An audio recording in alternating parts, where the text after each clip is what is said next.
Bom dia a todos.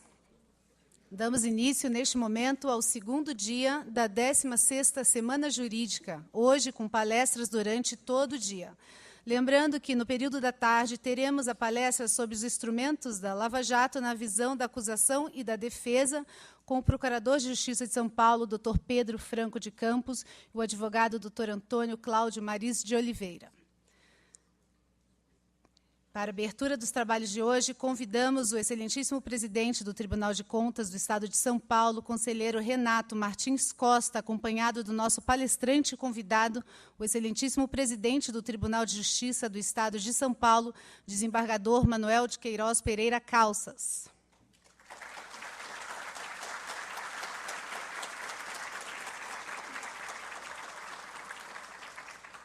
Convidamos para compor a mesa também a conselheira Cristiana de Castro Moraes.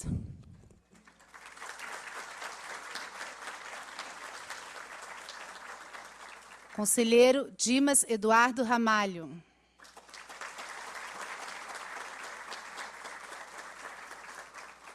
Procurador-Geral do Ministério Público de Contas, Dr. Rafael Demarque Costa.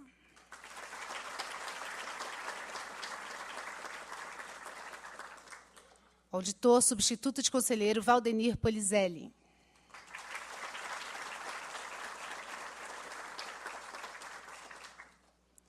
Auditora substituta de conselheiro Silvia Monteiro.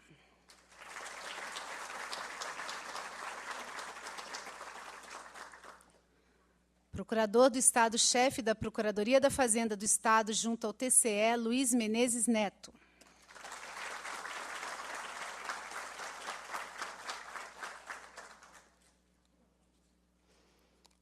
Quero sentar, por favor.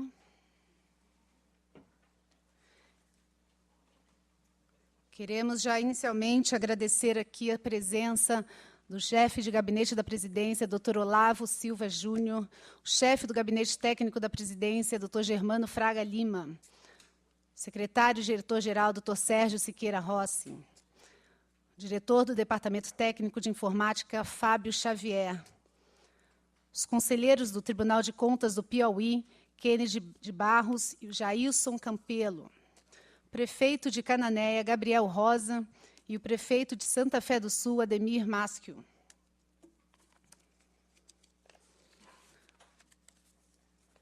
Nosso presidente, Dr. Renato, presidirá a mesa e é para quem passa a palavra para o início dos trabalhos.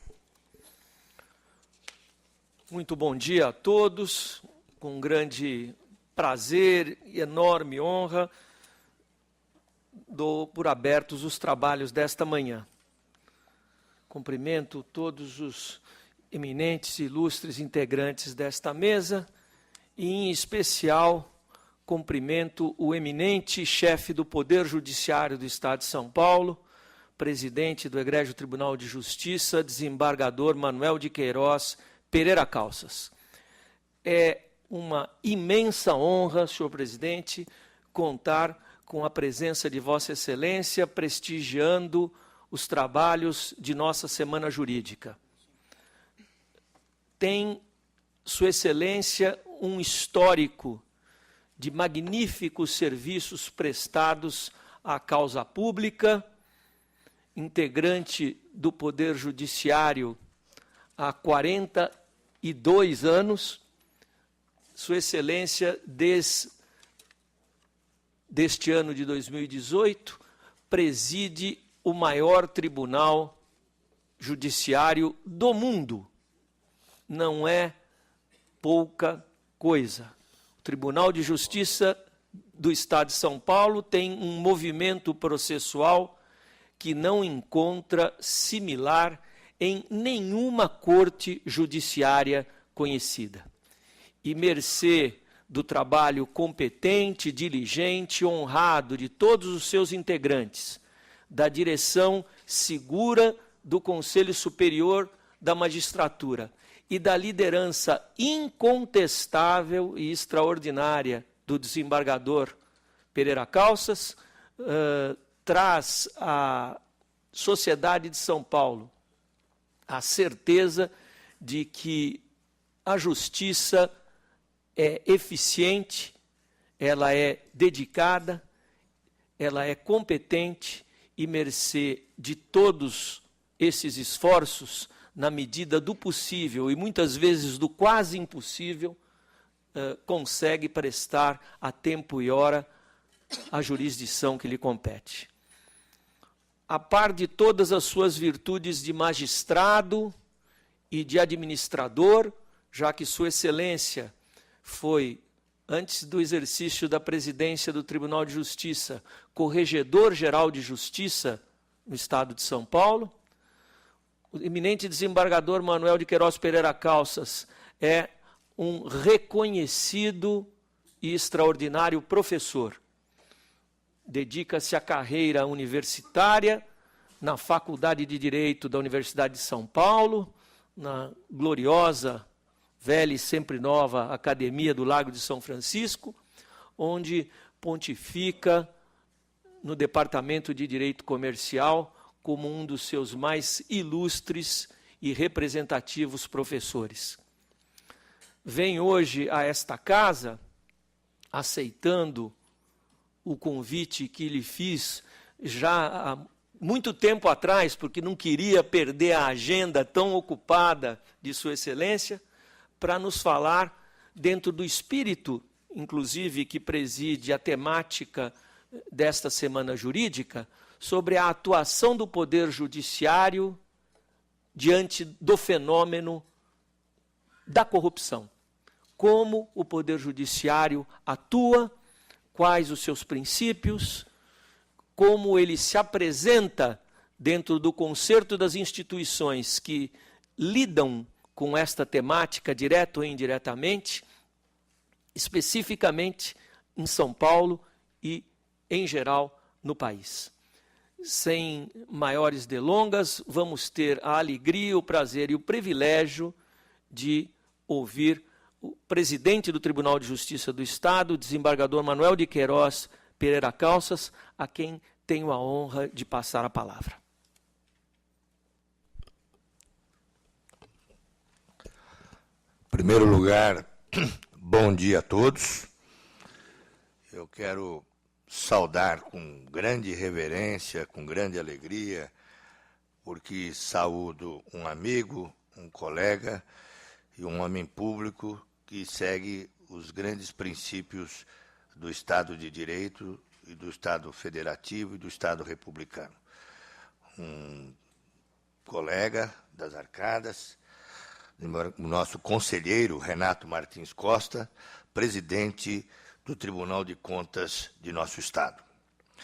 Eu quero saudar a conselheira Cristiana de Castro Moraes, das Alterosas, do Tribunal de Contas também de nosso Estado. Quero saudar também meu amigo, conselheiro Dimas Eduardo Ramalho, desta Corte de Contas, com quem sempre me encontro nas nossas andanças por eventos que ocorrem no Estado de São Paulo. Quero saudar o nosso Procurador-Geral do Ministério Público de Contas, Dr. Rafael Demarque Costa, a nossa auditora, doutora Silvia Monteiro, o nosso auditor, Dr. Valdir Polizelli, o nosso procurador-chefe da Procuradoria da Fazenda junto a esta corte, Dr. Luiz Menezes Neto. Eu quero saudar todos que aqui se encontram, membros do Ministério Público, membros dos Tribunais de Contas, dos demais estados que aqui dão a honra de visitar e comparecer a esse evento tão importante, aos nossos prefeitos que aqui estão, aos nossos auditores que são a base desse tribunal, dessa atuação tão exemplar e modelar e paradigmática que esta corte faz, os nossos advogados, os servidores desta corte, todos que aqui se encontram, os servidores que permitiram a realização deste evento e que estão aí agora trabalhando, seja na programação, na segurança. Um abraço a todos que estão aqui contribuindo e permitindo que esse evento se realize, minhas senhoras e meus senhores. Primeiramente, quero dizer que fiquei extremamente honrado quando, meses atrás, numa das muitas gentis visitas que recebi do Dr. Renato Martins Costa, que várias vezes tenho solicitado os seus conhecimentos e a sua expertise, notadamente nesta área, para que auxilie o Tribunal de Justiça do Estado de São Paulo, dando uma orientação para que nós sigamos o princípio da legalidade e consigamos prestar as nossas contas, como temos o dever legal de fazê-lo, de forma escorreita, e possamos exercer a gestão também de acordo com os princípios, notadamente da legalidade e da ética. Então, me fez um convite para que comparecesse a esse evento, a esta Semana Jurídica de Estudos, e eu prontamente aceitei, porque é algo que, primeiramente, unifica os nossos tribunais. O Tribunal de Justiça, com atuação no exercício da função jurisdicional e com a mesma competência, praticamente mesma, excluída São Paulo, mas eu digo a mesma competência, né, territorial do Tribunal de Contas. Então, em face disso, essa harmonização de condutas, essa troca de experiências, né, esse amálgama de ideias e de ideais, tem sido extremamente importante para que eu possa gerir o Tribunal de Justiça de São Paulo de acordo com os princípios que norteiam a administração pública. Então, estar aqui com os senhores nesta manhã, né, é realmente extremamente gratificante, é uma honra que dignifica e que dá ao meu currículo realmente, não é, um upgrade inexplicável, né, porque só pode ser pelo coração do Dr. Renato Martins Costa, pela amizade, porque tudo o que ele falou, eu, como magistrado, posso, de ofício, ex ofício, arguir não só a suspeição, quanto mais ainda o impedimento. Mas, de qualquer forma, com palavras tão carinhosas e com a recepção tão amiga desses conselheiros, dos nossos auditores, eu posso dizer que os senhores penhoraram o meu coração para sempre e hipotecaram a minha amizade, que está registrada na tábua imobiliária do coração. Eu, conversando com o nosso presidente, indaguei qual o tema que poderia ser pertinente para tratar num encontro de tamanha envergadura, com um auditório tão seleto de especialistas nas matérias que são sendo tratadas aqui. E depois de trocarmos algumas ideias lá no Tribunal de Justiça, chegamos à conclusão que tratarmos da corrupção seria um tema extremamente pertinente e relevante, notadamente porque estamos atravessando já há largos anos, não é, uma das maiores operações que o mundo já viu, em que se faz uma pesquisa sobre atos corruptivos praticados por diversos agentes econômicos, seja da área do Poder Executivo, do Poder Legislativo, do Poder Judiciário, não é? Seja também do empresariado nacional, sejam dos servidores públicos, agentes públicos, seja na área privada, seja na área, não é, pública. Então, realmente, tal qual a clássica operação das mãos limpas que nós acompanhamos, que ocorreu na Itália, não é? Essa operação que aqui é feita no Brasil, com acertos e erros, diga-se de passagem, não é? Pelo inusitado e pela grandiosidade, e todos nós erramos, eu sempre digo isso, não é? Há acertos e erros, mas ela se reveste de uma importância muito grande para que os princípios da ética republicana seja restaurado e seja revivido e seja depois transmitido para os nossos futuros, não é? Para as nossas crianças, para os nossos filhos, netos e as gerações do futuro, que mais tarde herdarão a administração de nosso país, seja no setor privado, seja no setor público. Eu, pensando, refletindo sobre o tema que me foi sugerido pelo nosso presidente, direito, a corrupção, poder judiciário, né? O que o judiciário pode fazer para ajudar a minorar, a extirpar, se possível for, sabemos que é uma tarefa, não é? Pior que, mais longa que os 12 trabalhos de Hércules, não é? No sentido de fazer com que a corrupção, que é vamos dizer, um problema mundial, não é?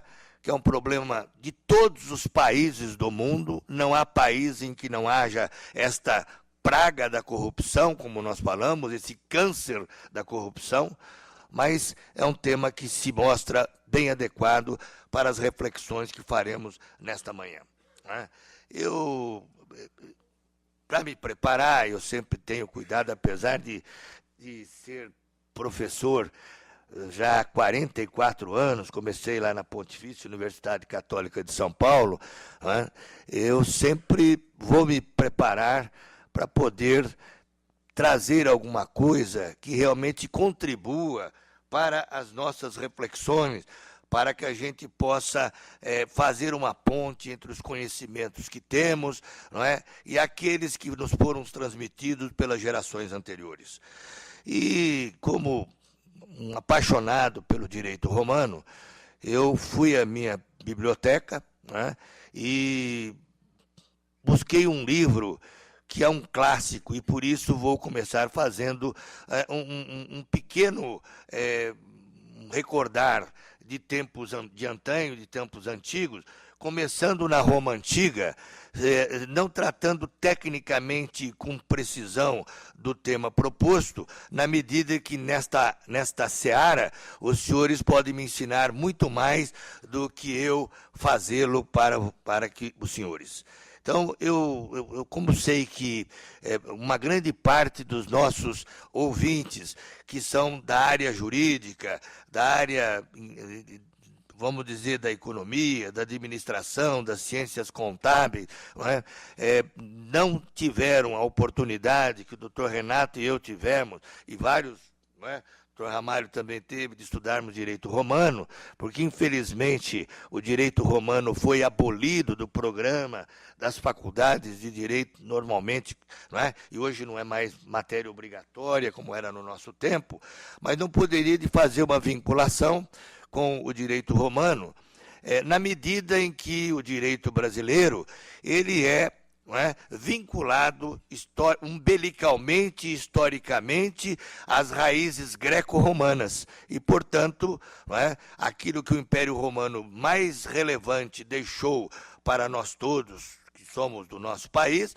no que diz respeito, não é, à área jurídica, foi, sem sombra de dúvida, não é, aquela base do direito romano que serve de fundamento para que a gente possa, a partir daí, fazer constatações pertinentes com a situação que se desenha no mundo contemporâneo.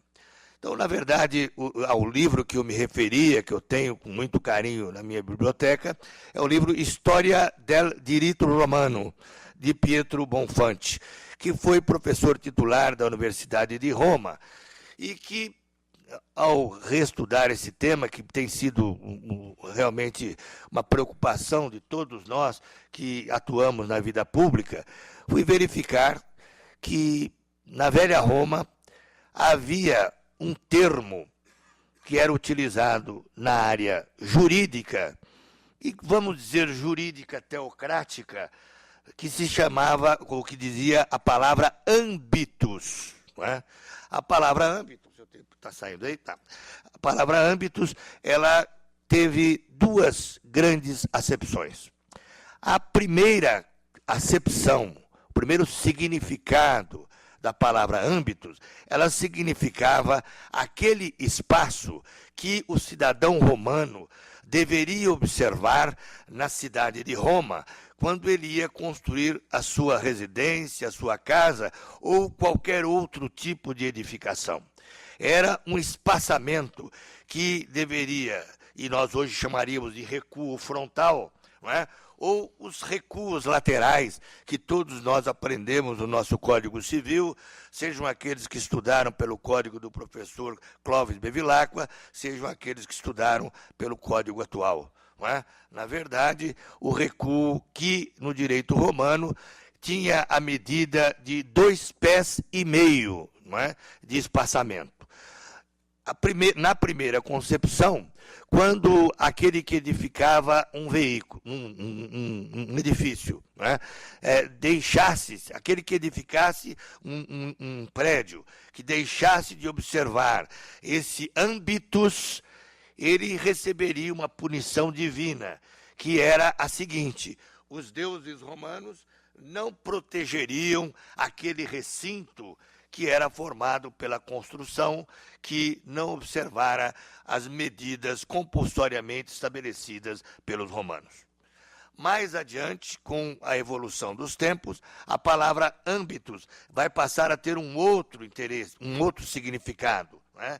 E ela vai, e aí que entra a nossa matéria, ela vai significar o comportamento ilícito, o comportamento ilegal, o comportamento também que feria a ética vigente daqueles que tinham por escopo obter a alta magistratura romana. Aqueles que iam se submeter aos pleitos, aos votos, visando a alta magistratura, como o cargo de cônsul, não é? Que era o cargo mais elevado de Roma, que era, na verdade, aquele que comandava, não é, o Império Romano, a cidade de Roma, notadamente, não é? E todos os demais magistrados que compunham já uma sofisticada estrutura da magistratura, em que nós tínhamos os magistrados propriamente ditos, que eram aqueles que detinham parcela da soberania da cidade de Roma, do Império Romano, que andavam com um báculo, que tinha a águia romana no alto, não é? E como ocorrem com os nossos sacerdotes, os nossos bispos, os nossos cardeais e o próprio sumo pontífice, não é? Isso tudo vem lá da Roma antiga, em que eles com aquele bastão, com aquela vara, não é? Na verdade é uma vara, não é? Feita normalmente era de ouro ou de prata, não é? Com os símbolos do Império Romano, significava que aquele portador daquele símbolo, ele ostentava uma parcela da soberania romana, e em nome do Estado romano ele poderia e teria o poder de dirimir os eventuais conflitos de interesses que os cidadãos romanos lhe submetessem. E nós tínhamos também os pretores, não é? Que não tinham não compunham a alta magistratura, que aplicavam um direito estrangeiro e que tinham normalmente que disciplinar os conflitos que estabeleciam entre a plebe, ou entre os escravos libertos, ou entre os peregrinos. E esses é que se dedicavam notadamente à aplicação do direito dos mercadores, o direito comercial, já que a atividade mercantil era vedada àqueles que exerciam a magistratura, a alta magistratura, como ocorre até hoje, né? Então, isso é uma vinculação histórica da proibição que nós todos temos de exercer, não é, atividade empresarial, todos que estão nesta mesa aqui, os servidores públicos todos, não é, que são proibidos de exercer atividade mercantil. Isso advém desta época, não é, da sacralização do direito de propriedade, não é, e de se considerar que a atividade mercantil era uma atividade degradante, aviltante, que aqueles que tivessem uma alta formação ou pertencessem a uma classe social mais elevada não se dedicariam a esse tipo de atividade. Pois bem, nós temos aqui no Tribunal de Justiça de São Paulo, no nosso museu, as duas varas, uma vara vermelha e uma vara branca. O doutor Renato já teve a oportunidade de estar conosco lá, que era do juiz de fora e do juiz ordinário, né?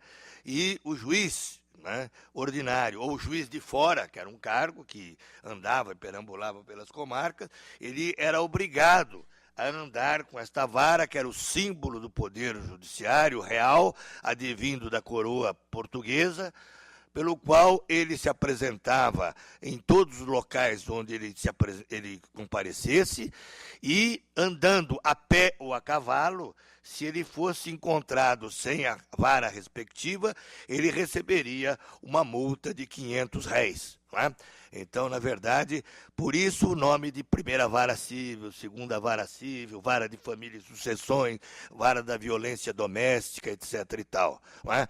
Vocês estão vendo que eu estou fazendo primeiro uma retrospectiva, não é? Para mostrar, então, como tudo é ligado ao direito romano e aquele, não é, báculo que era ostentado pelo magistrado. Pois bem, o que significa âmbitos na segunda acepção? Âmbitos, como eu disse, passa a referir-se àquele comportamento ilícito daqueles que se propunham a submeter-se ao pleito, ao sufrágio dos cidadãos romanos para o exercício de altos cargos da magistratura. Esta terminologia, ela decorre do hábito que os candidatos tinham, e havia eleição, de comparecerem ao campo de Marte ou aos fóruns da cidade para se fazerem conhecidos dos seus eleitores, não é, como ocorre hoje com os nossos candidatos aos cargos eletivos nas 3 esferas do poder legislativo e do poder executivo, não é, que são escolhidos pelo voto popular. Pois bem, segundo o que vigorava na época, esse comparecimento e a prática do âmbitos implicava ilicitude para aqueles que pleiteavam ser eleitos para os cargos da magistratura. Praticava o âmbitos, não é? Que, vejam bem, são as primeiras regras que vão punir a corrupção eleitoral, e por isso mesmo eu disse que era são reflexões desta manhã, bem próprias, que estamos exatamente em período eleitoral, né? Nós tivemos duas primeiras leis que trataram disso, a Lei Pompeia e a Lei Júlia, né, que previam a punição da prática do âmbitos. E essa punição, normalmente, ela era ou o impedimento para a disputa de novos cargos ou o exílio, né? Eram 2 penas previstas para o candidato que se apresentasse aqueles que iriam sufragar seu nome para a magistratura romana, não é? E que se apresentassem de uma forma ostensiva, ficassem expostos no campo de Marte, tentando angariar o voto dos eleitores, né? E uma pequena observação que eu faço, que era comum, os candidatos apresentavam-se com túnicas brancas, e daí, não é, para mostrar que eram cândidos, né? E daí a palavra candidato, porque eles se vestiam de branco para mostrar a pureza da alma, né? E daí a palavra candidato, que advém, né, desta época, que é um estudo muito interessante que eu recomendo para aqueles que gostam do direito romano. Há um outro episódio também muito interessante de Plutarco, que ele destaca na sua obra que um grande romano, um grande general romano, Coriolano, não é, de ilustre família, que venceu uma guerra contra os Volscos, não é, que eram inimigos do povo romano. Ele foi um general vitorioso, não é, e ele se propõe a ser magistrado. E ele se apresenta no Fórum Romano, não é, tentando angariar votos, e não é eleito, apesar de ter sido vencedor de uma guerra contra grandes inimigos da cidade de Roma, do Império Romano. Tal qual ocorreu com Churchill, não é? Nós sabemos, a história se repete, não é?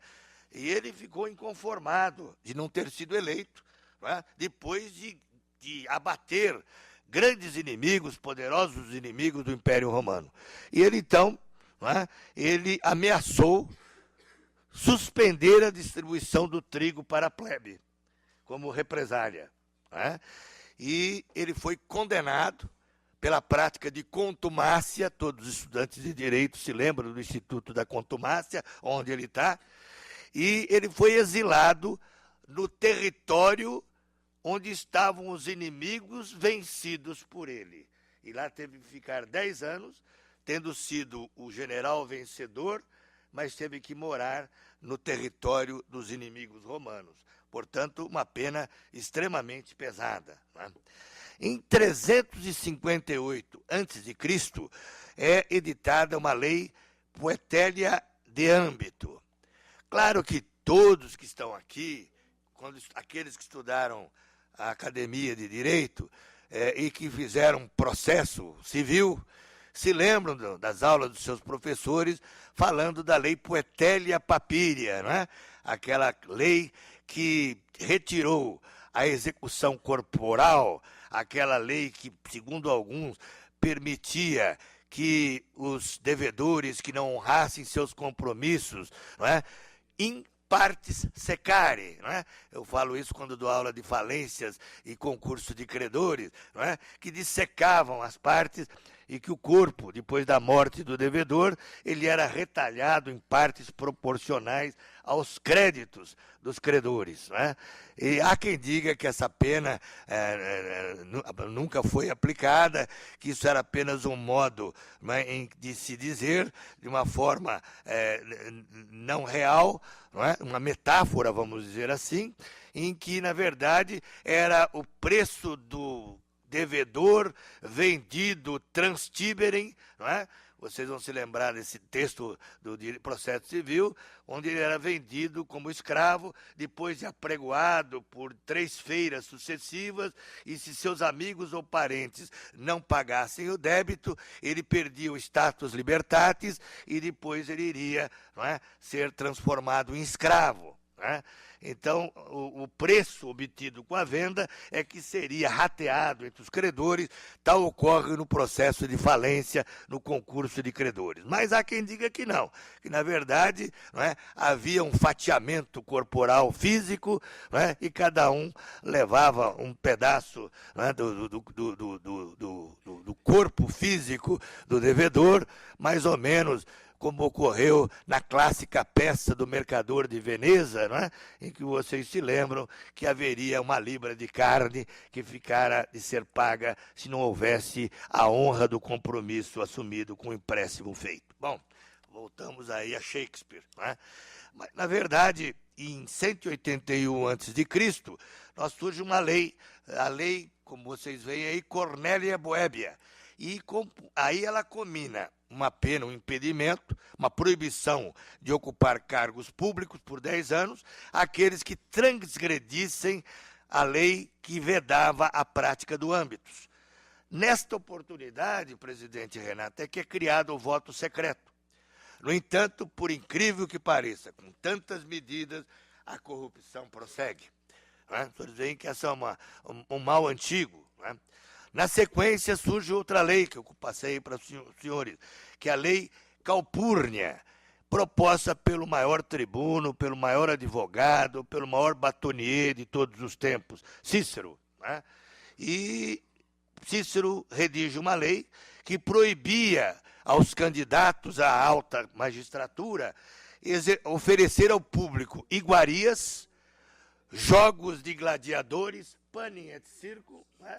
Jogos de gladiadores e iguarias, pão e circo, não é? E que se cercassem de pessoas da claque, né, assalariadas. Quer dizer que não mudou muito, não é?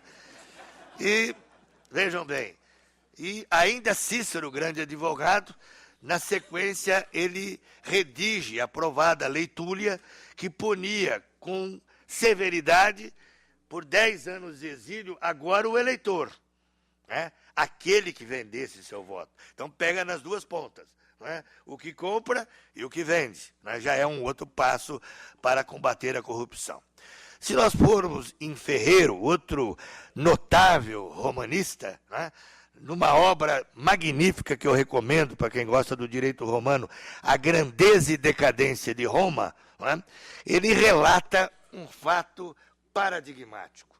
Ele diz que houve uma eleição, presidente, para para o cargo de cônsul, mais elevado, como eu disse, cargo romano, e 5 grandes candidatos se inscrevem, e havia todo o procedimento idêntico. Eu li toda essa parte do direito romano, a pré-candidatura, o comício, o nome vem daí, pré-candidatura, comício, período de propaganda, mas que não podia ir para o âmbitos. Na verdade, tinha que haver a recomendação. Daí, sufragar o candidato. Então, um outro magistrado antigo dizia, doutor Renato, candidato, ou doutor Manuel é candidato. Isso era possível ser feito. Mas âmbitos era vedado, com todas essas punições que os senhores estão vendo. Quando esses 5 fortes candidatos, cada um de famílias dignas, clássicas, tradicionais da Roma Antiga, se apresentam para o cargo de cônsul, aí quem vai praticar a corrupção? Os magistrados romanos. Todos os magistrados que exerciam cargo em Roma exigiram dinheiro dos concorrentes sob promessa de favores. Então, é um problema que atinge a todos os poderes. E aí eu me lembrei também de um grande professor das Arcadas de São Francisco, de tradicional família da área do direito, o professor saudoso Manuel Martins de Figueiredo Ferraz, que tantos nomes a família Figueiredo Ferraz emprestou às letras jurídicas, doutora Esther, a quem eu saúdo aqui nesse momento, com a nossa ministra, a primeira mulher ministra da Educação do nosso país, primeira reitora do Mackenzie, professora que não foi aprovada no concurso da magistratura paulista, por óbvios motivos, porque havia sempre um veto às mulheres na magistratura. Aliás, quando eu entrei, nem pensar, nem se inscreviam, porque o oral era implacável. Então, nós temos aí as mulheres presentes, em que as histórias, a evolução hoje daquilo, uma palavra que eu não gosto, mas que é o empoderamento feminino. Eu acho que, na verdade, as mulheres assumindo a sua verdadeira posição de acordo com seus dotes intelectuais, físicos e morais, nada de empoderamento. Na verdade, é assumir o lugar que lhe cabe na sociedade. Mas o professor Manuel Martins de Figueiredo Ferraz, desculpa essa reflexão pela professora Esther Figueiredo Ferraz, mas fui aluno dela e sou fã incondicional, ele relata um fato muito pitoresco. Ele menciona uma lei chamada Lei Mária, não é Lei Maria, Lei Mária, e foi proposta pelo cônsul Mário, que criou famosas passagens ou pontes pelas quais só passava um eleitor. É quase que para quem é da área rural, como eu sou, é um tronco onde passa a boiada. Agora eu vou para a minha outra área. É o brete. Era quase um brete para quem é urbano, é um tronco feito assim, onde só passa um animal. E passava só um eleitor. E os eleitores ficavam confinados num determinado prédio, no qual havia uma ponte que só permitia a passagem de um ser humano, de um eleitor, que era um cidadão romano. Dali ele ia ao local da votação. Era pons suffragiorum. E por que a ponte estreita em que se passava só um eleitor? Porque os cabos eleitorais poderiam ter o ímpeto de ir até os eleitores e oferecer prebendas. E com isso, do confinamento à urna eleitoral, ele ficava protegido, tal qual quando eu presidia tribunal de júri, e muitas vezes tive que dormir no fórum, juntamente com os jurados, para que eles não recebessem influência externa, não é, na votação, não é, dos quesitos, não é, quando fossem colocados no julgamento por crimes dolosos contra a vida. Não é? Mais ou menos igual, é só fazer a imagem. Não é? Ficavam trancafiados, não é, para não serem influenciados, para não serem aliciados. Vejam como que funcionava a coisa. Até hoje existe em Roma a pons suffragiorum, né? E os votantes, então, desta forma, mantidos nos recintos fechados, eles não eram atingidos pela prática do âmbitus. Ainda no direito romano, há um crime que, na parte penal, que chamava repetundarum, que obrigava a todos os servidores do Império Romano que recebessem vantagens, não é, pecuniárias ou de qualquer outro tipo, a restituir aquilo que haviam recebido. Né? Então, é a repetição daquilo obtido de forma ilícita. E, mais um detalhe, quando o repetundarum era praticado por um juiz, a pena era a morte. Né? Isso era previsto na lei das 12 tábuas. Eu sempre digo que quando a corrupção é do magistrado, o poder judiciário tem que ser inflexível. Né? E por que isso? Porque a última porta que nós, como cidadãos, batemos é no poder judiciário. Então, se eu sou atendido por um juiz venal, não é? E ali eu estou tratando da minha honra, da minha liberdade, do meu patrimônio, da minha família, como é que o Estado juiz é representado por alguém que, de forma corrupta, não é, ele edita os seus vereditos de forma a favorecer aqueles que lhe pagaram vantagens. Então, a pena de morte era prevista lá no direito romano, na lei das 12 tábuas. Vamos para Portugal, dando um pulo na história, já depois da queda do Império Romano, os bárbaros, aquela coisa toda, a mudança do direito, não é? O direito romano continua a influenciar a Europa continental, o direito canônico se mescla com o direito romano, o direito da terra, o direito comum, os usos e costumes, né? O direito consuetudinário também é amalgamado no direito escrito, e em Portugal, já na Idade Média, nós vamos ter então as ordenações afonsina, a manuelina e a filipina, as 3 ordenações, que ambas, as 3, aliás, elas previam e puniam o crime de corrupção. O nome dado pelas ordenações ao crime de corrupção era peita. Né? Aliás, na Lei 11.101/2005, né, na Lei de Falências, ou na velha Lei de Falências, no Decreto 7.661/45, vocês vão encontrar lá, né, a prática de não podem ser síndicos, hoje administrador judicial, né, aqueles condenados pela prática de crime de peita ou suborno. Né? É muito comum, às vezes, na faculdade, aqui na academia, os alunos me perguntam, mas doutor, que é peita? Não é? Então, na verdade, é corrupção.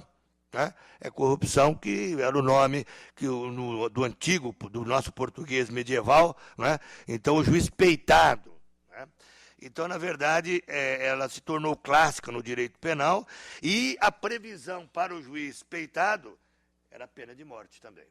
Né? Então, vocês veem que sempre houve uma punição bem severa, né, para o juiz que fosse assediado e que aceitasse ser um juiz venal. Ainda me preparando para trazer essas reflexões, eu fui a um livro, um tratado que eu tenho, que herdei do meu avô, Tratado de Direito Penal, do professor Galdino Siqueira, que foi desembargador no então Distrito Federal, no Rio de Janeiro, e que comentou os nossos 2 códigos criminais primeiros. O Código Criminal de 1830, do Império, foi nosso primeiro Código Penal, e o nosso Código Penal, já atualizado, de 1890.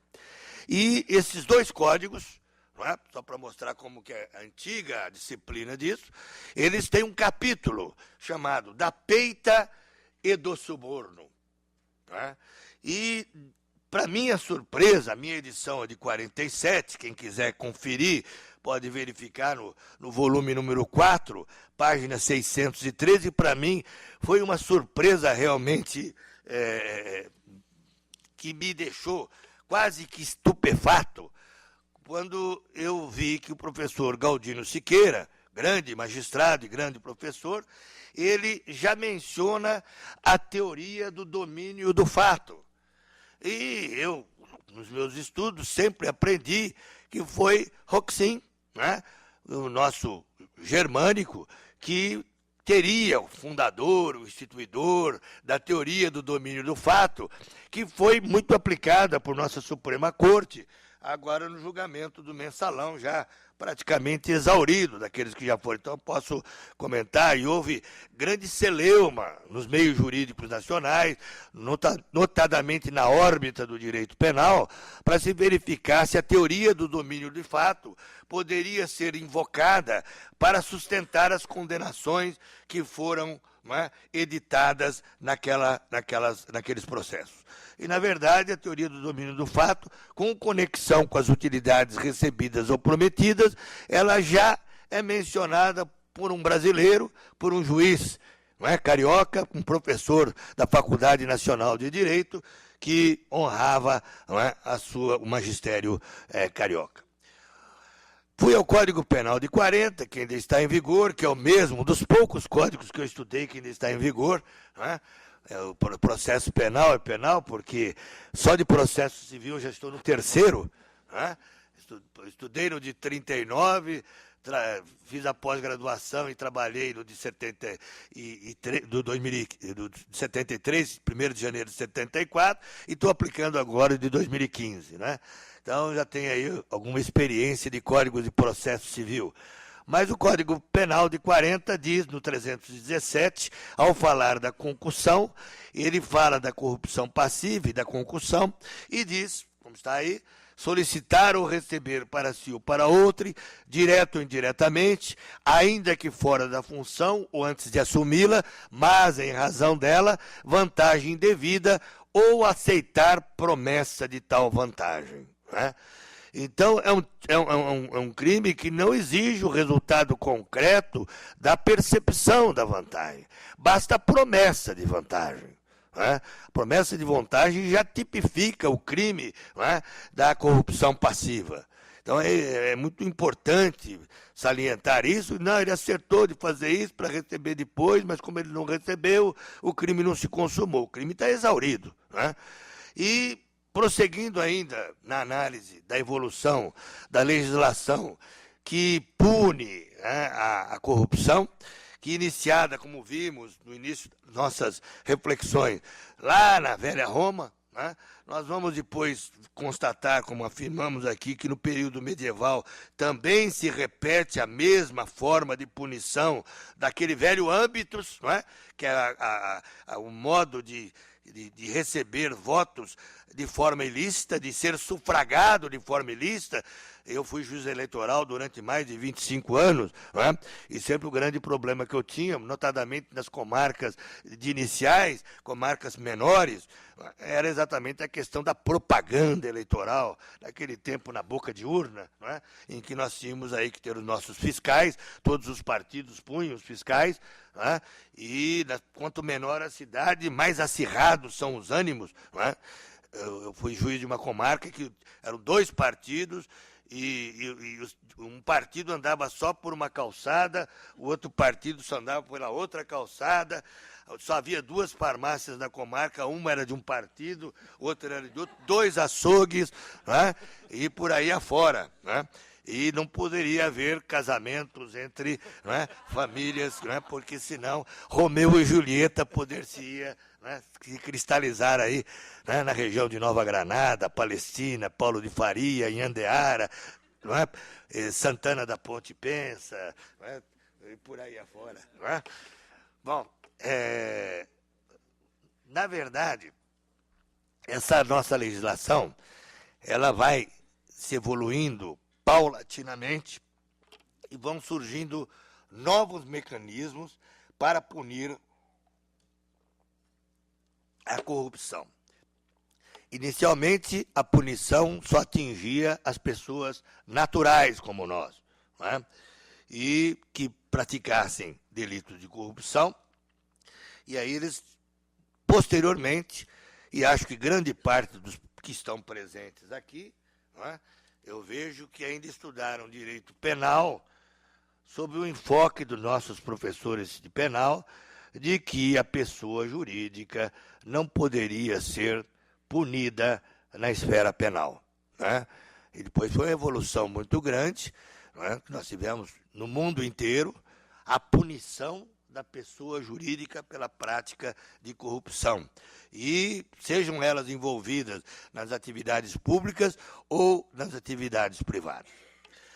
Com isso eu fiz um apanhado histórico, apenas porque achei que era extremamente pertinente, não sei se fui infeliz no modo de conduzir essa primeira parte da exposição, mas foi exatamente para trazer, na medida em que eu sei que grande parte desse auditório é composto por jovens, alguns ainda acadêmicos de direito, e que só poderão estudar direito romano se o fizerem por conta própria. Como eu sou apaixonado pelo direito romano, sou professor de comercial, mas sou apaixonado pelo direito romano também, não é?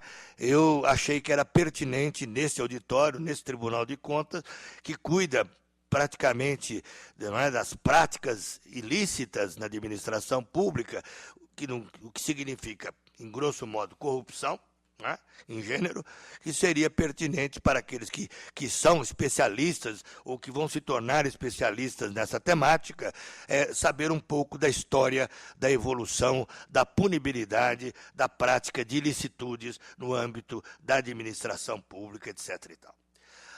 Eu passo agora para a órbita do direito internacional e lembro aos senhores que o nosso país, o Brasil, já há algum tempo é signatário de diversos tratados internacionais, de pactos de âmbito regional, né, elaborados todos eles com um intuito praticamente universal, já que a corrupção é, como disse, não é, uma chaga que assola a humanidade desde os tempos mais primitivos e que continua, não é, pulsando forte, firme e forte, não é, na administração pública e privada.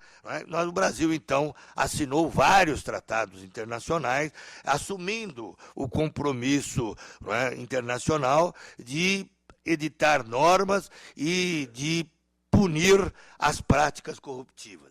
Nós somos signatários desta convenção que está aí na tela, não é? Convenção sobre o combate da corrupção de funcionários públicos estrangeiros em transações comerciais internacionais, não é? Da Organização para a Cooperação e Desenvolvimento Econômico, a OCDE, de 97. Temos o decreto que eu menciono aí, de 2000. Nós também, o nosso país, assinou a Convenção Interamericana contra a Corrupção, de 96, decreto 4410 de 2012, você vê que há uma evolução, não é? E depois a Convenção das Nações Unidas contra a Corrupção, de 2003, que é o decreto 5.687 de 2006. Não é? Feita essa primeira, vamos dizer, observação em relação aos tratados internacionais, eu também me debrucei sobre o nosso direito doméstico, apenas para mencionar, a título de menção mesmo, as diversas leis que nós temos editadas no Brasil a respeito da corrupção. Nós temos a lei de improbidade administrativa, a lei de licitações, que os senhores tanto usam, né? A lei anticorrupção de pessoas jurídicas, e é sobre isso que eu vou, e já estou terminando, né? Falar alguma coisa bem ligeira, de uma forma bem, vamos dizer, desalinhavada, apenas para trazer para os senhores a importância desta nova lei, né? A lei anticorrupção, que foi muito bem comentada para quem gosta do assunto, para quem precisa estudar o assunto, pelo nosso professor Modesto Carvalhosa. Né? O senhor Modesto Carvalhosa, que foi professor também na faculdade, que tem um grande advogado, uma coragem cívica que ornamenta a sua personalidade, é um jurista, um professor emérito. Ele sustenta que esta lei, quando disciplina o apenamento administrativo, né, das pessoas jurídicas que pratiquem atos corruptivos, né, notadamente perante o poder público, tem uma natureza de norma penal. Então, é uma norma administrativa, né, que, quando ela é aplicada com esse escopo de punir, né, os nossos servidores, os nossos juízes, deputados, governadores, prefeitos, senadores, todos aqueles que exercem cargo público, como a maioria de nós, nossos servidores, né, ela é administrativa, mas tem uma carga penal muito intensa.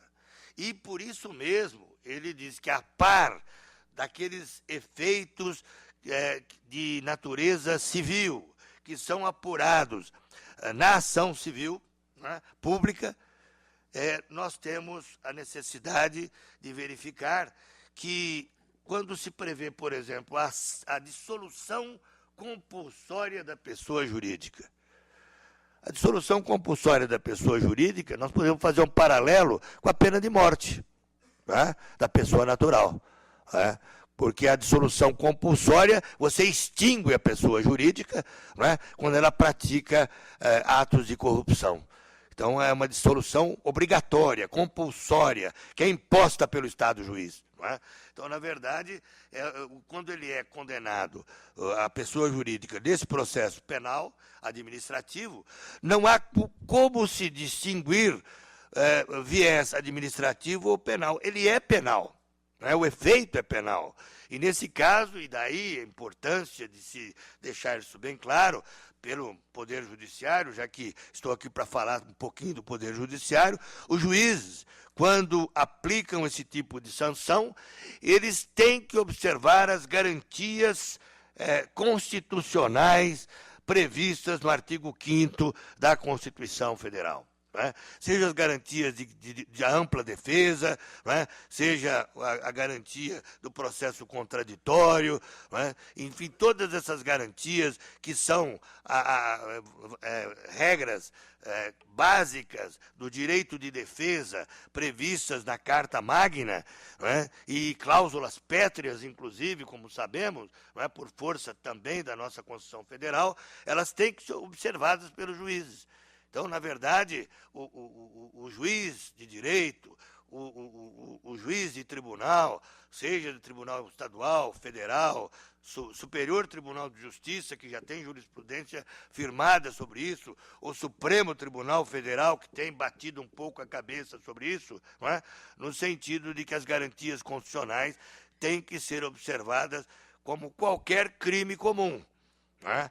Não há possibilidade de se condenar uma pessoa sem observância do devido processo legal, do contraditório, não é? E da presunção de inocência, não deixando de se vislumbrar que a presunção de inocência, como eu tenho afirmado, como eu perfilho esse entendimento, que tem juízes, advogados, membros do Ministério Público, alguns aqui presentes aqui do Tribunal de Contas, que perfilem um outro ponto de vista, eu sustento, e já escrevi sobre isso, que a presunção de inocência, como qualquer direito constitucional, não é um direito absoluto. Né? Nem o direito à própria vida é um direito absoluto. Quando nós vemos que o direito à vida, que é o maior dos direitos, não é um direito absoluto, porque a própria legislação prevê possibilidades em que a vida do outro não seja respeitada, como podemos lembrar as excludentes, não é, de criminalidade, não é, de legítima defesa, exercício regular de um direito, não é, estrito cumprimento do dever legal. Então, na verdade, não é, nesta linha de pensamento, a presunção de inocência também não é absoluta. Ela existe em favor de todos nós, mas no meu modo de ver, na minha ótica, depois que alguém é condenado em primeiro grau, e depois que alguém é condenado em segundo grau por um tribunal coletivo, portanto, foi examinada a valorização das provas, realizada por 4 magistrados, há uma inversão e deixa de se sustentar a presunção de inocência, que se inverte. E, na verdade, a partir daí, eu sustento, com devido respeito de quem pensa em sentido contrário, sempre com todas as vênias, que, exaurido o julgamento, seja pelos tribunais de justiça dos nossos estados, seja pelos tribunais regionais federais, aí a hipótese é de imediato cumprimento da pena, porque aquela presunção prevista abstratamente na Carta da República deixou de existir por força de uma condenação que macula a vida pregressa e que foi realizada com todas as garantias, com todos os recursos cabíveis, com todos os mecanismos de defesa, não é? Com todos os embargos declaratórios, com todos, não é? E por aí afora. Então, em razão disso, esse é o ponto de vista e respeito quem pensa em sentido contrário, né? Na verdade, o Superior Tribunal de Justiça tem sólida jurisprudência nesta linha de pensamento e, por isso mesmo, eu volto a mencionar o professor Carvalhosa, que diz, porque eu concordo plenamente com isso, que as regras do devido processo penal devem ser observadas com rigor nesta ação que nós estamos falando aí. E, na mesma ótica, o professor Carvalhosa sustenta nessa obra que já é clássica, não é? Que a pessoa jurídica, quando é ré, ela não é obrigada a produzir prova contra si. Então, eu tenho...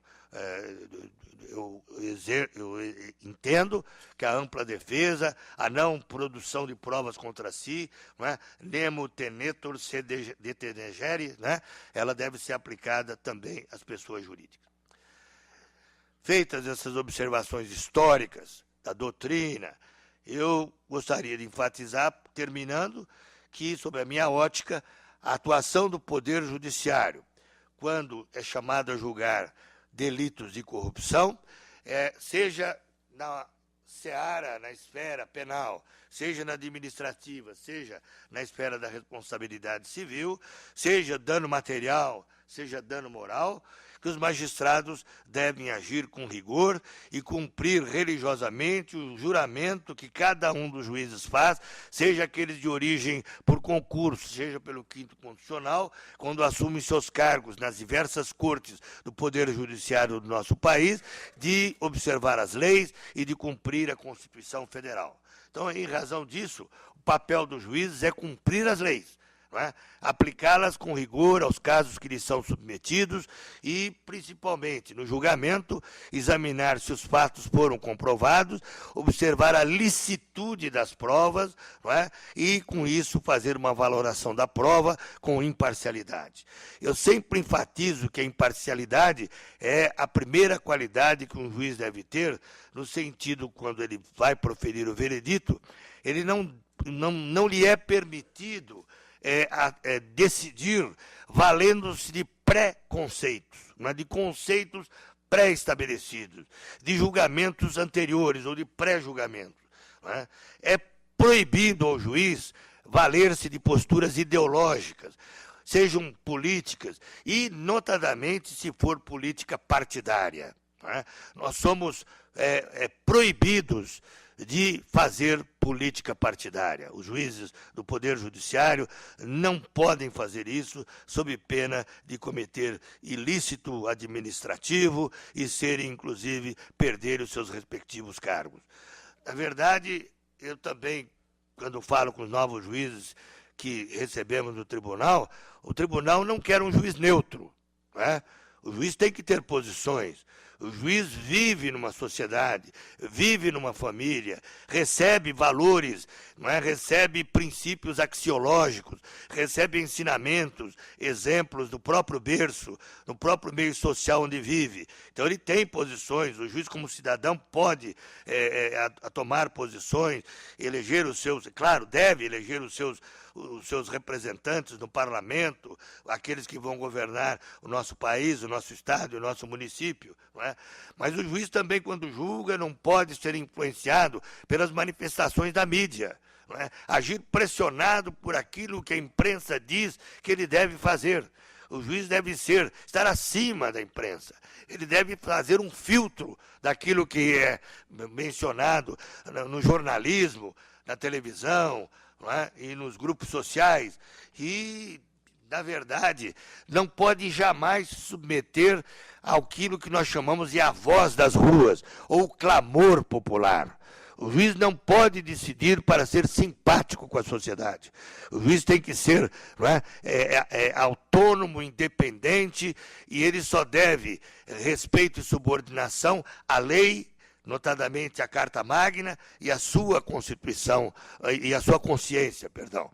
É por isso que não há hierarquia na prática da atividade jurisdicional. Há na parte administrativa, há na parte recursal.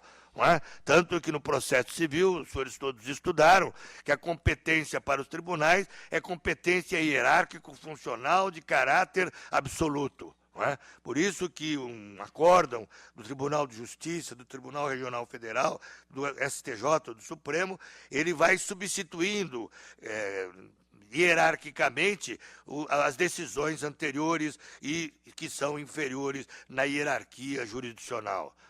É o princípio da substituição da decisão superior. Né? É claro que os tribunais erram, todos nós podemos errar. Né? E eu, como juiz, como desembargador, corregedor geral da Justiça, em todas as minhas decisões aqui nesse biênio anterior, vocês vão verificar que eu jamais aceitei punir um juiz porque se alegou que ele errou na judicatura. Isso eu não posso fazer, isso é função jurisdicional que é independente e autônoma. Então o juiz é livre. Agora, isto não significa que o Poder Judiciário, nos órgãos superiores, possa, mesmo errando o superior e corrigindo errado o julgamento inferior, alguém, como se diz no jargão forense, tem o direito de errar por último. Quem erra por último no nosso país é o Supremo Tribunal Federal. É claro, porque só ele pode julgar. Não estou dizendo que ele erra sempre, mas de forma nenhuma, jamais faria isso com a Suprema Corte. Mas é só ele que tem direito de errar por último. Eu, quando erro, o STJ conserta, ou o Supremo Tribunal Federal conserta. Claro que já errei N vezes, muitas vezes, quem não errou? Principalmente os senhores que julgam também. A gente erra. Nós somos humanos. A gente procura não errar. Tanto que muitas vezes voltei atrás de decisões proferidas com a máxima tranquilidade. Certa feita o advogado falou, mas o senhor está voltando atrás? Eu falei, o senhor me convenceu que eu errei. E faz parte do exercício da função jurisdicional. Agora, o ato de julgar, para mim, é sacrossanto, é sagrado, é próximo de uma atividade de Deus. Então, o juiz, por isso mesmo, não pode julgar de acordo com as conveniências nem do movimento histórico, político, social. O magistrado, eu digo mais, ele não é o guardião da moralidade do parlamento e do executivo. Ele analisa sobre a prática de ilícitos. Quem pune o mal político é o eleitor. Cabe ao eleitor. Se pratica crime, ele pode perder o mandato, isso é uma outra coisa. Mas o juiz não pode se colocar como arauto da moralidade, da ética, porque isso não é função do juiz. O juiz aplica a lei, com liberdade, com independência, de forma altaneira. É dessa forma que eu entendo que a lei deve ser aplicada. Eu poderia ter entrado numa análise da lei anticorrupção, ou da lei que pune as empresas que agem de forma corruptiva, mas eu achei que, para esse momento, para essa primeira oportunidade, fazer essa retrospectiva histórico-romanística, medieval, vinculada ao que encontra-se hoje no nosso quadro jurídico nacional, seria uma contribuição, não sei se foi, para as reflexões que os senhores vão ter ao final do término desse evento, que com certeza trará grandes subsídios para todos aqueles que se dedicam ao estudo do direito e que atuam nesse Tribunal de Contas. Quero agradecer imensamente a paciência dos senhores, não é, de me ouvir aí, não é, com tanta elegância, fidalguia durante todo esse tempo, e dizer que levarei para sempre a honra de ter sido convidado para participar pelo meu presidente, doutor Renato, né, para essa grande atividade jurídico-acadêmica presidida e realizada pelo Tribunal de Contas do nosso estado de São Paulo, do estado da terra de Piratininga. Muito obrigado.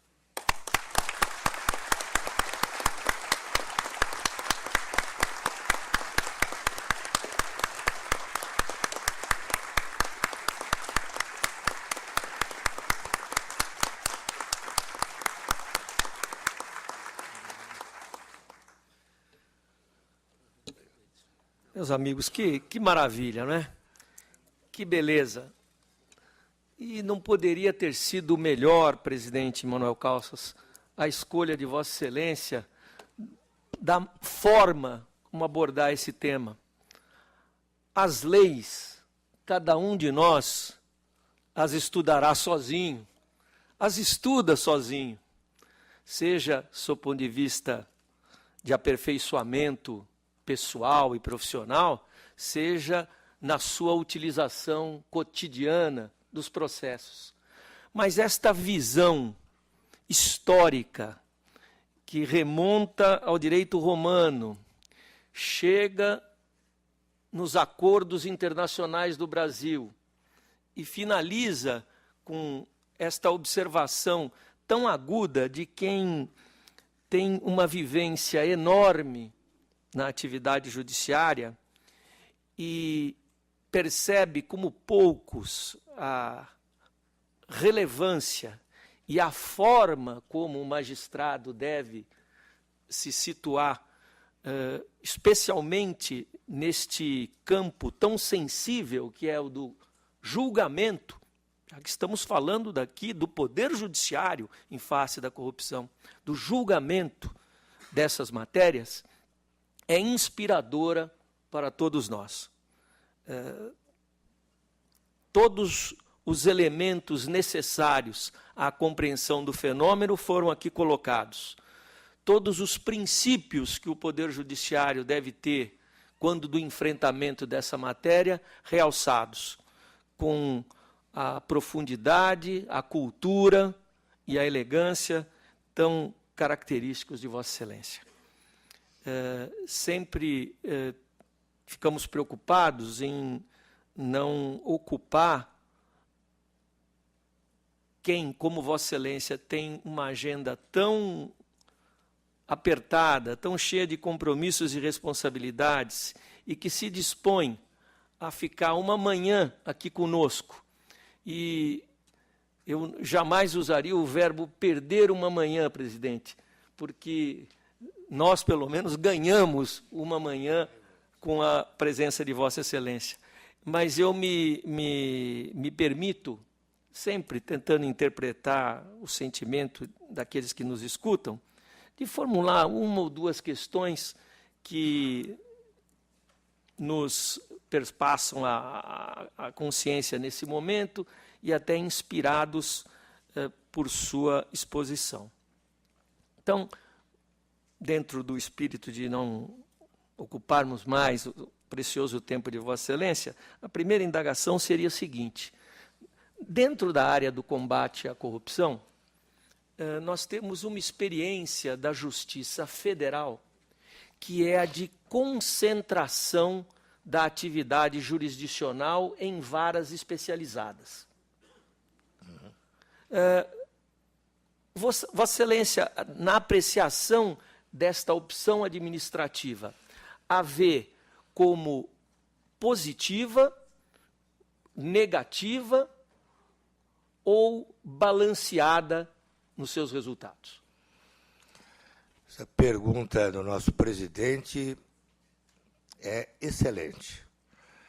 Nós, desde a época da Corregedoria, quando assumia, há quase 3 anos atrás, estamos refletindo sobre isso no estado de São Paulo. Tive várias vezes no Fórum da Barra Funda para conversar com os nossos juízes, é o maior fórum criminal da América. Aliás, é maior que qualquer tribunal de justiça do nosso país, só o Fórum da Barra Funda.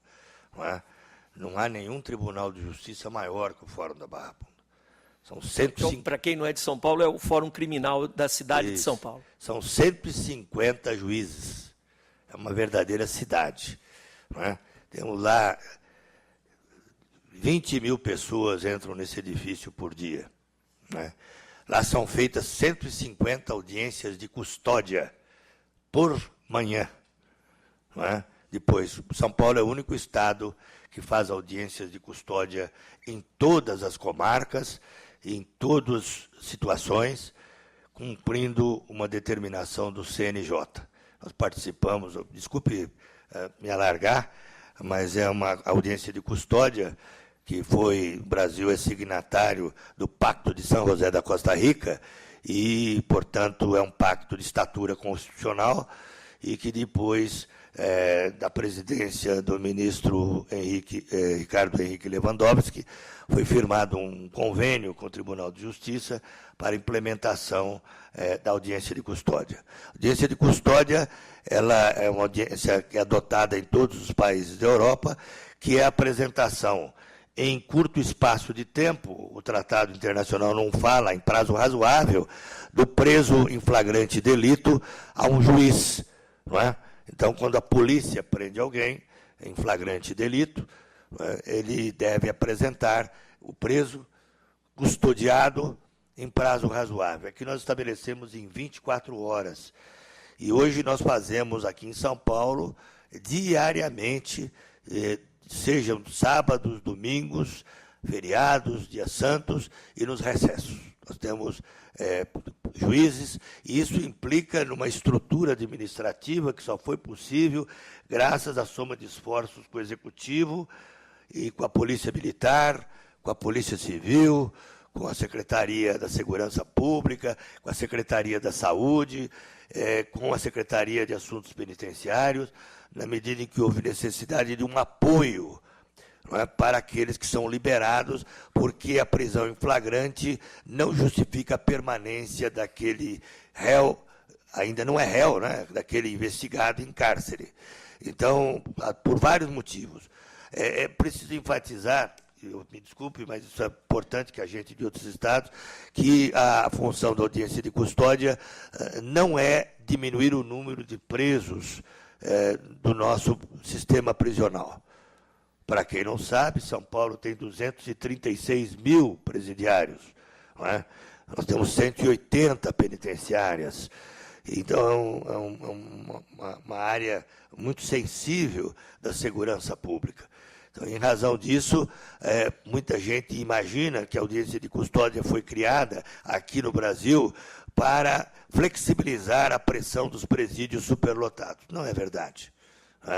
A função da audiência de custódia, ontologicamente, é a de proteger o preso, no sentido, primeiramente, de verificar se houve alguma violência por quem realizou a prisão, se houve algum abuso de autoridade. E por isso, em todos os fóruns, nós temos um médico legista à disposição para fazer esse apoio, para verificação e eventual laudo médico legista.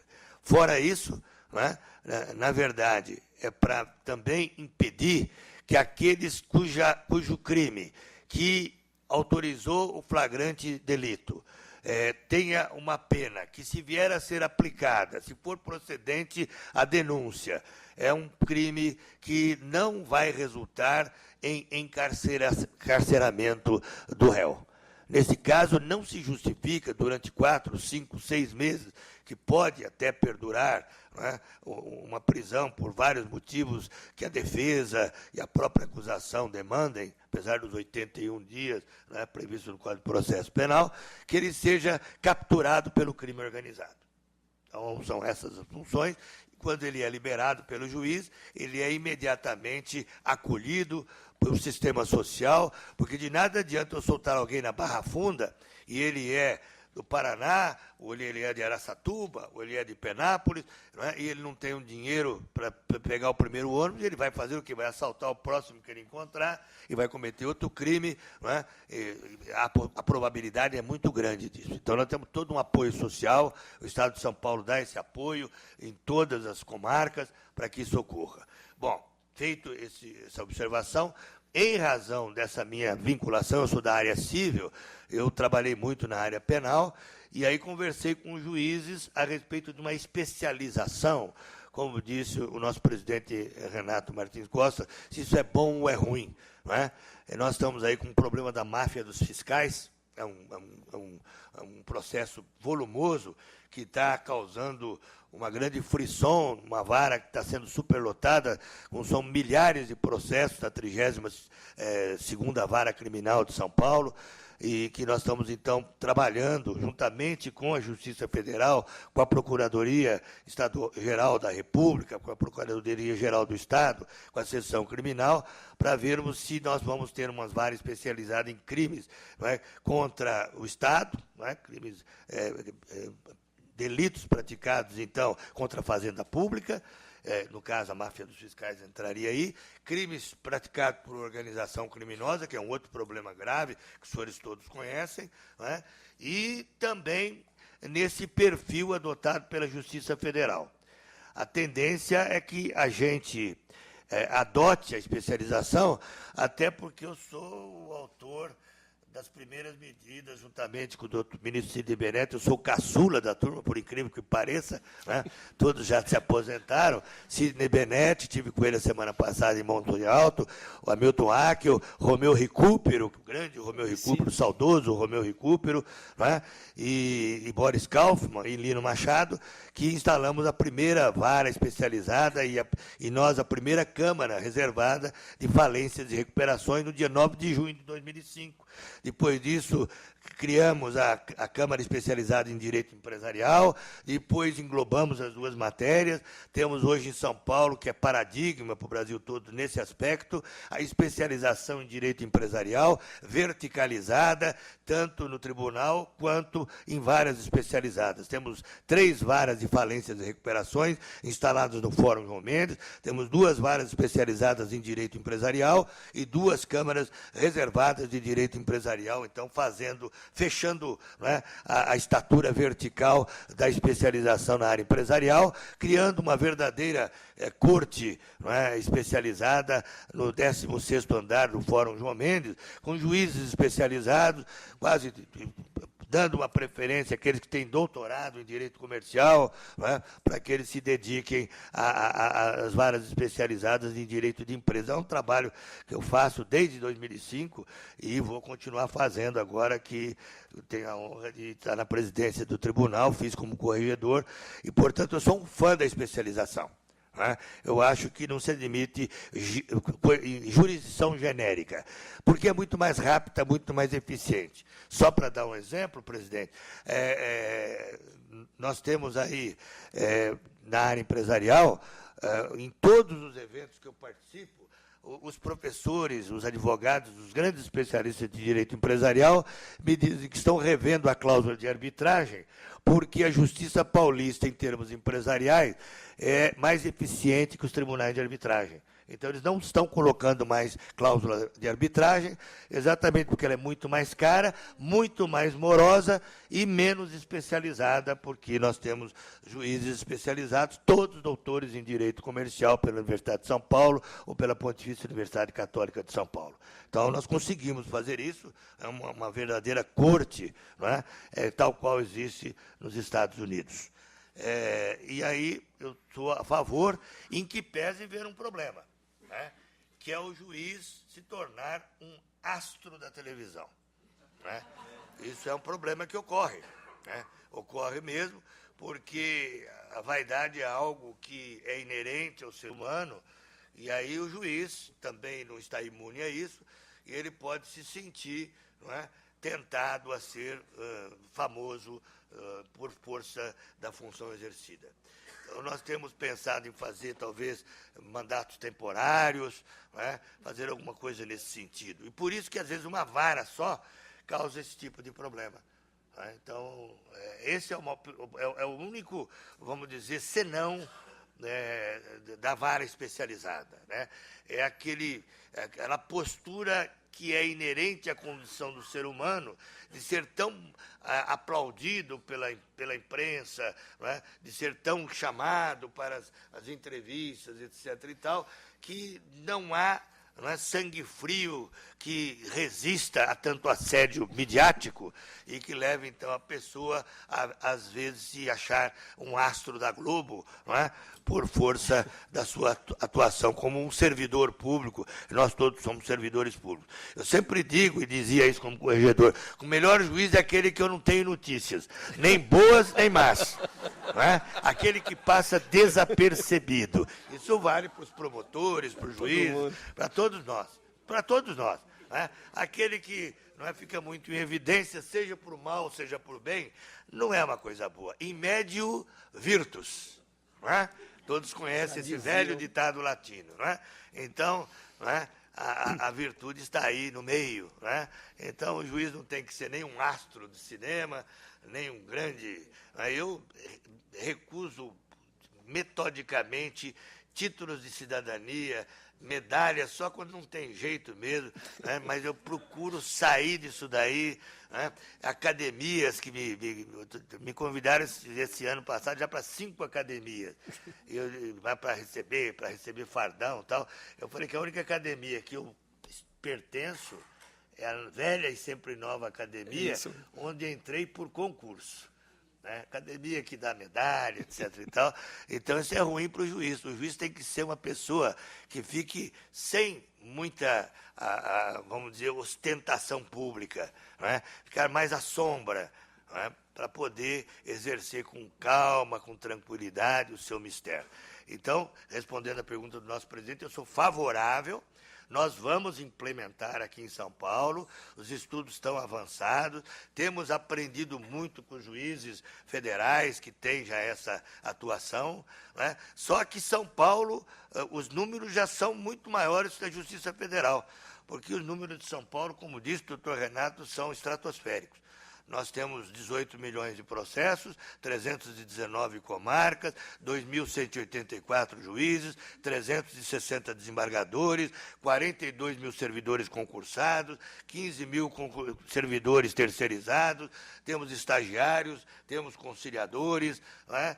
Então, os números são muito altos. Temos um orçamento gigantesco, que está sendo cortado a foice e a martelo, sem qualquer visão do comunismo. Não é? Eu reduzi 12 secretarias para 7 secretarias, reduzi cargos de coordenadoria, de chefia. O Tribunal de Justiça tenho reduzido todos os contratos de locação. Eu pessoalmente chamo os proprietários dos prédios, e vamos anexar outros prédios, estamos fazendo aí um enxugamento de despesas, atendendo sempre a orientação aqui do Tribunal de Contas, e realmente eu falo de público, não é modelo de Tribunal de Contas do país, e é o que nós temos que seguir. Né? Para que esse país dê certo, é só assim, não há outro mecanismo. O Brasil dá certo. Não é? Eu fiquei abismado quando assumi a administração do tribunal. Eu tenho uma experiência como administrador na esfera privada, por ser agropecuarista desde criança, cortando custos, tendo eficiência, etc. e tal, pelo meu avô, meu bisavô, que tinha uma visão de engenheiro, aprendi com ele. Tem que ter custo, tem que ter produtividade, tem que ter eficiência. Não é? E o Tribunal de Justiça tem que fazer isso, como os senhores aqui têm que fazer também. Né? Eu já vou copiar aí um telão que eu vi aí e que vai ser me passado de graça. De graça eu tomo até injeção. Claro, né? Que sim. Então, já falei até na veia, né? Se for de graça. Né? E estou cortando despesas aí com a parte de informática, assustado com os valores, né? Enfim, mas tendo um corte substancial em prol, porque o tribunal não produz nada em termos econômicos. O tribunal só produz segurança jurídica. Não é? O que nós temos que produzir é segurança jurídica. Então, na verdade, nós usamos o dinheiro do povo paulista para devolver para ele uma prestação jurisdicional célere, justa, adequada e eficiente. para fazer isso, temos que seguir esses ditames que são orientados por aqui mesmo, que é a corte encarregada dessa parte administrativa, a quem eu rendo as minhas homenagens, a todos os presentes, porque sei que é um trabalho essencial. Sem esse, e nós, na nossa seara, não é, o povo paulista estaria, não é, em uma situação muito pior. Vamos continuar fazendo, e com menos ou mais, é o que eu sempre digo para os meus, não é? Porque nós estamos numa fase em que se chegou à conclusão que o dinheiro público, não é, tem que ser respeitado. Eu sou fã incondicional da saudosa Margaret Thatcher, não é? E sigo na minha vida aqueles princípios que a nossa, não é, grande britânica ensinou para o mundo, a Dama de Ferro, não é? E eu acho que é um modo de nós fazermos com que o nosso serviço público tenha mais qualidade a um custo muito menor. Essa é. Muito obrigado, presidente.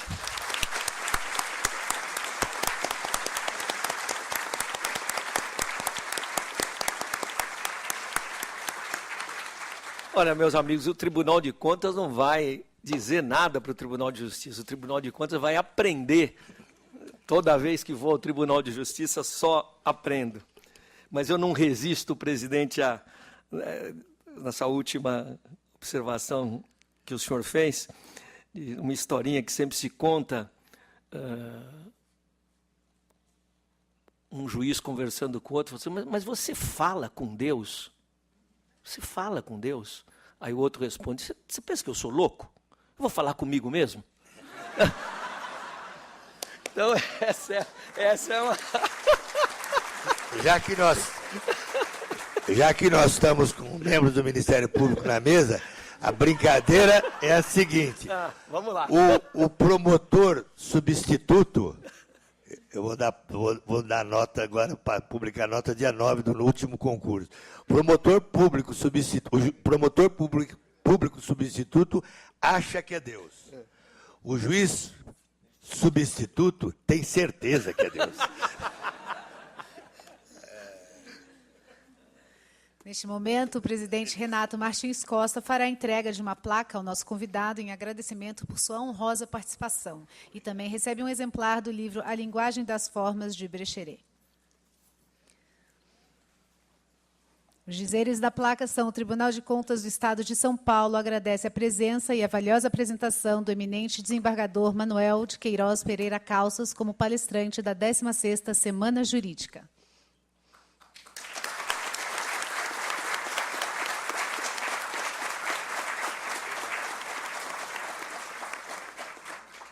Agradeço muito imensamente a minha biblioteca de São José do Rio Preto. Lá é que ficam as coisas importantes de verdade. É verdade. Meus amigos, não há palavras para agradecer ao presidente Manuel Calças, não há palavras para agradecer ao presidente Manuel Calças, a sua disposição de vir aqui, a sua palestra tão abrangente, tão culta, e a postura tão simpática e receptiva que teve com todos nós aqui.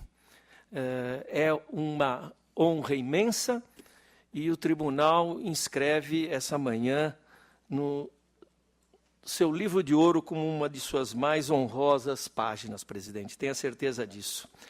No período da tarde, às 15 horas, prosseguiremos, e há, inclusive, uma complementariedade bastante interessante, porque o tema da tarde é especificamente sobre a Operação Lava Jato, os instrumentos jurídicos dessa operação, que serão aqui discorridos e, eventualmente, debatidos pelos doutores Antônio Cláudio Mariz de Oliveira e Pedro Franco de Campos, autoridades cuja competência e notoriedade ressaltaremos no momento oportuno, mas nunca são demais louvadas. Não há outra forma de agradecer ao presidente Manuel Calças, senão, e assim peço a todos, que o saudemos com uma grande salva de palmas.